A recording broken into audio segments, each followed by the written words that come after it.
9 సంవత్సరాల తర్వాత వచ్చాడు. అతను కేవలం హీరో కాదు, తెలుగు సినిమా చరిత్రలో ఒక యుగం.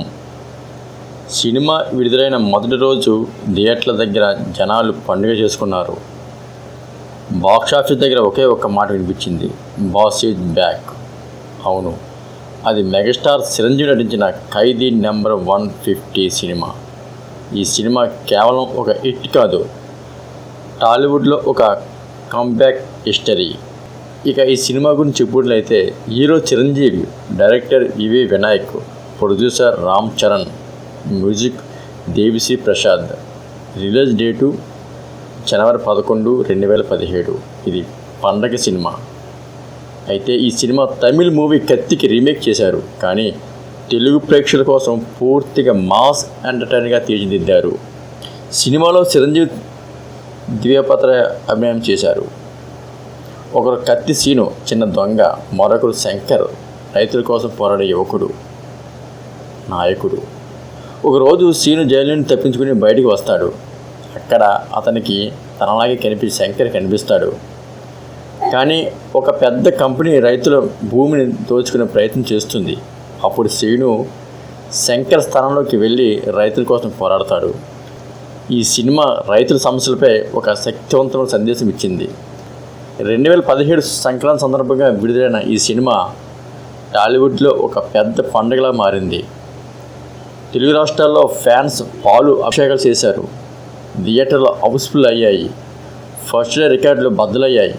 ఎందుకంటే ఇది చిరంజీవి 9 సంవత్సరాల తర్వాత చేసిన cinema. Khaidi number 150 first day worldwide collections gross లెక్కిస్తే 47 కోట్లు. ఆ సమయంలో ఇది తెలుగు సినిమా చరిత్రలో టాప్ ఓపెనింగ్స్లో ఒకటి. మొదటి 3 రోజుల్లోనే 100 కోట్లు గ్రాస్ దాటింది.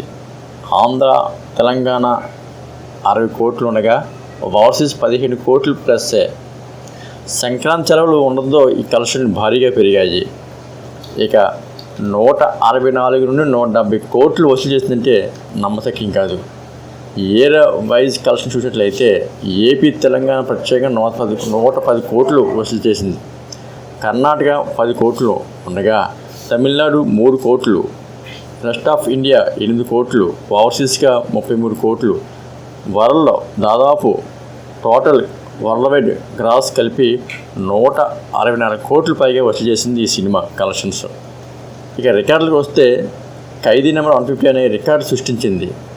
ముఖ్యమైన రికార్డులు చిరంజీవి కెరీర్లో హయ్యెస్ట్ ఓపెనింగ్ మూవీ ఇది. సంక్రాంతి సమయంలో హయ్యెస్ట్ గ్రాసర్ కూడా ఇదే.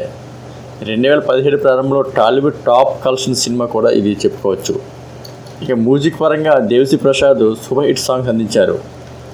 ఇక సినిమాలో ముఖ్యంగా highlights Chiranjeevi dance, comedy timings, mass dialogues. Fans చెప్పింది ఒకే ఒక మాట, బాస్ ఇంకా అదే ఎనర్జీతో ఉన్నాడు అని. అయితే ఈ సినిమా ప్రత్యేకత ఏమిటంటే దీన్ని నిర్మించింది రామ్ చరణ్. తండ్రి కంబ్యాక్ సినిమా కావడంతో చాలా గ్రాండ్గా నిర్మించారు. ఇక చిరంజీవి కంబ్యాక్గా 9 సంవత్సరాల తర్వాత రావడం ఫ్యాన్స్లో భారీ ఆసక్తి పెంచింది. సంక్రాంతి రిలీజ్ పండుగ సమయంలో విడుదల కావడం కలెక్షన్లు పెంచింది. మంచి మెసేజ్, రైతుల సమస్యలపై మంచి కథ, mass entertainment, dance, fights, comedy. ఓవర్సీస్కి 50 కోట్ల సినిమా బడ్జెట్ అయితే దీనికి లాభాలు వచ్చినట్లయితే 164 కోట్ల పైగా దీనికి లాభాలు వచ్చింది. సినిమా చూసిన తర్వాత చాలామంది ప్రేక్షకులు చెప్పిన మాట ఒకటే, ఇది కేవలం సినిమా కాదు, చిరంజీవి రీ ఎంట్రీ సెలబ్రేషన్ అని. మరిన్ని చిరంజీవి సినిమాల కోసం మా ఛానల్ సబ్స్క్రైబ్ చేసుకోండి. థ్యాంక్ యూ అభిమానులు.